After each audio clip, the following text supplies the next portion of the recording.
तेणु आज प्रभु श्रीकृष्ण माँ रुक्मिणी को भल भाव में बुझे दौरान। तेणु रुक्मिणी आज बुझी जाइछंती। एपटे एपटे मीनकेतन धीरे धीरे धीरे धीरे बड़ होउछंती। जेतेबेले बड़ हो गले सेतेबेले अस्त्र शस्त्र शिक्षा पाई आज संबरासुरंकर जो पुत्र माने थिले, जो अन्य राणी मानकर जो पुत्र माने थिले 9,000 पुत्र, से 9,000 पुत्र मानक सहित आज मीनकेतन सुंदर भाव में युद्ध शैली शिक्षा करुछंती। संध्या हैला परे आसी पहुँची जाउछंती गृह रे।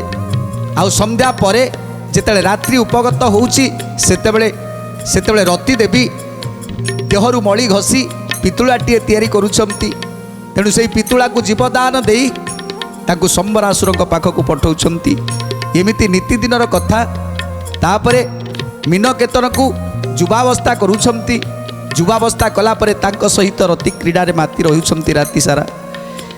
तेणु एमिति किछि दिन गला परे एबे चिंता करुछंती संबरासुर। तेणु पुत्र मोर युद्ध शैली शिक्षा करि सारिलानी। एबे मु जो निष्पत्ति नेइछि, जहाँ कथा देइछि मायावती को, से कथा मते निभेवाकू पड़िबो। से कथा होउछि आज सारावतीपुर रे राजा ताकू करिबी। सारावतीपुर रे राजा करिबी मु मीनकेतन को। तेणु ये सब चिंताधारा करी आज मंत्री की डाकुछंती। हे मंत्री वर मु चिंता करिछि जे मीनकेतन को सारावतीपुर रे राजा करिबी।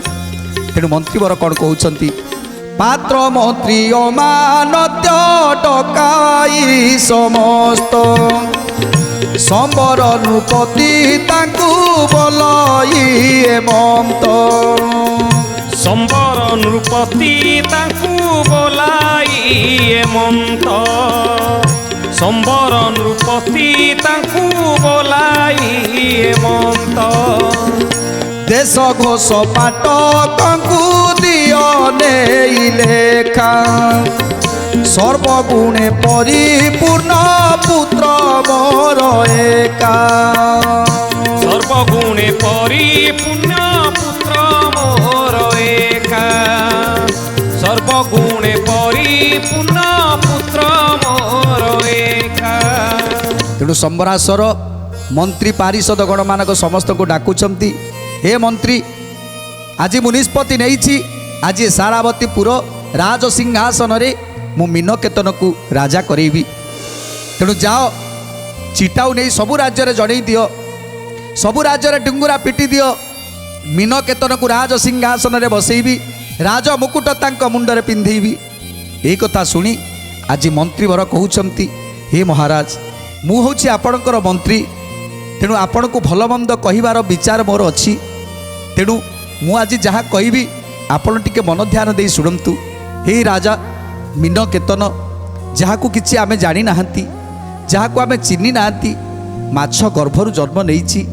तेणु गोटे परपुत्र को आमे निजर करी ताकू पुणी राज सिंहासन करे अभिषिक्त करेबा।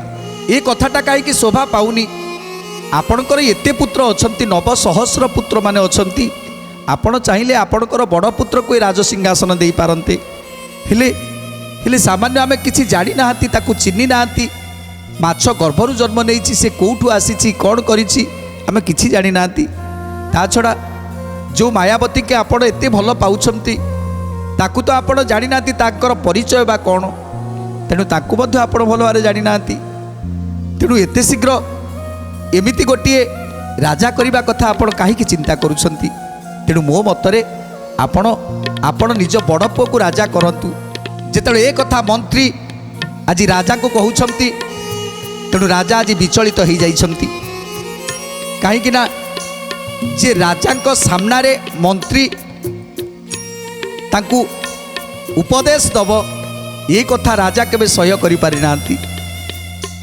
राजा कहउछंती, जहाँ मु करिछि, जहाँ मु करुछि सबु ठीक करिछि आ ठीक करिबी। ये मंत्री आज एमिति उपदेश मते दबाकू किए। तेणु ये मंत्री रहिबो ना एमिति उपदेश मते दबो। सैन्य सामंत मान को डाकी कहउछंती, हे सैन्य सामंत माने ये मंत्री ता परिवारटा को ध्वंस करि दियो, ये परिवारटा को हानि दियो।